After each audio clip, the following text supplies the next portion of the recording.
Cardiff Castle hosted the start of Round 3, the international Welsh rally, where Malcolm Wilson was confident of repeating his win on Round 1. Malcolm Wilson's co-driver Nigel Harris was of course joking. Recce's are strictly forbidden on all three mainland events of the Open Championship, which arguably leaves foreigners like Michel Mouton at something of a disadvantage. Toyota's Swedish star Per Eklund at least has a British co-driver, and Dave Whittaker is busy here helping Per tackle the first special stage in Cardiff's Bute Park. Scotsman Jimmy McRae also uses an English co-driver, which could be considered something of a disadvantage in Wales. After his Irish disappointment, McRae's teammate Brooks is quietly determined to get his revenge on this one. And keen to put his Irish disappointment behind him, first round winner Malcolm Wilson heads for fastest time here in Bute Park. While on Epint, Terry Cavy's Nissan traverses territory that's familiar to the majority of British rally drivers, particularly Welshman and birthday boy David Llewellyn, who with his English co-driver Phil Short is immediately on the pace in his Audi Quattro. Second in the championship, Irishman Bertie Fisher in his Opel Manta is destined for a short and fraught event. A misfire here on Epint spells doom. At last, an all-English combination. Tony Pond, Rob Arthur and the Rover Vitesse. And now a French Peugeot, a Finnish driver, and yes, a British co-driver.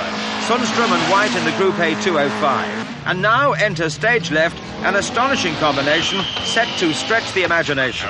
A Yorkshire Lord and an Audi Quattro. Take a bow, Chris.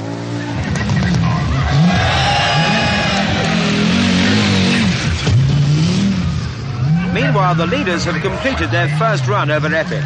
A grimly determined Brooks has shouldered his way to the front. With forceful driving, Brooks just retains his advantage. Although his teammate McRae steals back 3 seconds here. Spectacular and second fastest at Esgair-Dyfed, Wilson's Dunlop shot Audi lies in third place. Back on the ranges once more, and Brooks' steely commitment and vast experience are obvious. His lead stretches to 19 seconds. Michel Mouton's down-on-powered engine is compounding the Quattro's tarmac disadvantage. She's down in 7th place.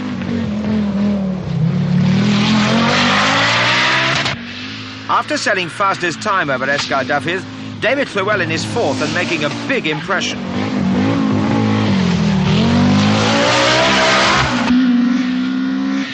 Having repaired a faulty distributor between special stages, Terry Cavy's Nissan 240 RS is back in the hunt. Into the forests again, and even though he's back on the loose, Brooks is hard at work proving that a two-wheel drive Opel can stay at the front even in Quattro country. He sets a superb fastest time over 21 miles of Hafren Forest. Stuck in second gear for over half that mileage, a worried Wilson drops 1.5 minutes. While McRae drops a further 11 seconds behind Brooks.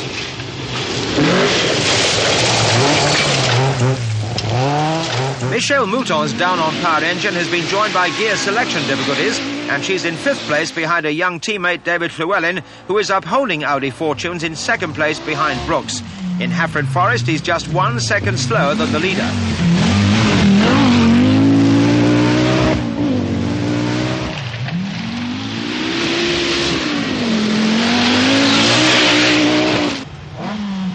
Behind this intense battle raging between Mantas and Quattros, Terry Cavy's Nissan is in 6th place, just ahead of Tony Pond's Computer Vision Rover, which is comfortably leading Group A despite numerous minor problems. Dawn on Sunday morning, and Russell Brooks' gargantuan efforts to stay in the lead have been dashed by 2 punctures, and there are even worse misfortunes in store. So after a string of 5 consecutive fastest times over the rally's northern loop, the new leader is Malcolm Wilson. The advent of rain and consequent slippery conditions comes as a further boost to Quattro runners. Michel Mouton is now 3rd as McRae tries to recover from 2 punctures and a costly overshoot which damaged the steering rack. Over 3 minutes were lost and the Scotsman is down to 4th, fighting back hard. Very, very muddy. Some places 2 inches of mud. Did you have any funny moments yourself? No, we slowed down to see if we could have done anything with Russell. He's off in the mud. Then 2 or 3 corners after that we spun as well and almost went off. But we've got no problem since then. Brooks' retirement puts David Llewellyn back up to 4th place. The talented Welshman had initially dropped to 7th spot after losing 4 minutes on the 13-mile Derby stage with an electronics failure. And his charge back up the field takes him past Pond, who remains a secure and untroubled 5th.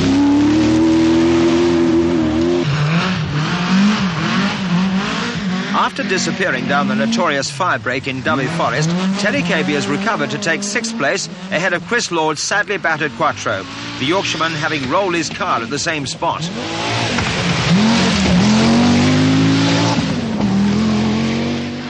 Final stage action at Pembrey near Swansea. Malcolm Wilson's lead has stretched to almost 4 minutes, and he's second fastest here despite a spin. But there's last-minute drama for Michelle Mouton. She's clipped a corner, and the punctured tyre is in the process of peeling off the rim. Happily, she's able to finish her first such experience for over a year. Terry Cabey manages to miss both her and her tyre.